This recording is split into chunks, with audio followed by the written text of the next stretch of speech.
आज़ाद कश्मीर के इलाके रावलाकोट में सड़क पर फिसलन के बायस कोस्टर खाई में जा गिरी। हादसे में 5 अफराद जाँ बहक और 3 जख्मी हो गए। कोस्टर कहूटा से रावलपिंडी जा रही थी।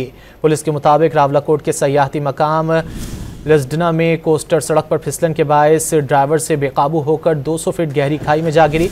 हादसे की शिकार कोस्टर कहूटा से रावलपिंडी जा रही थी। मय्यतों और जख्मियों को अस्पताल मुंतकिल कर दिया गया है। आज़ाद कश्मीर के इलाके रावलाकोट में सड़क पर फिसलन के बायस कोस्टर खाई में जा गिरी। हादसे में 5 अफराद जाँ बहक और 3 जख्मी हो गए। कोस्टर कहूटा से रावलपिंडी जा रही थी।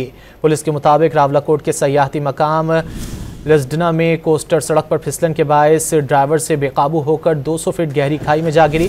हादसे की शिकार कोस्टर कहूटा से रावलपिंडी जा रही थी। मय्यतों और जख्मियों को अस्पताल मुंतकिल कर दिया गया है।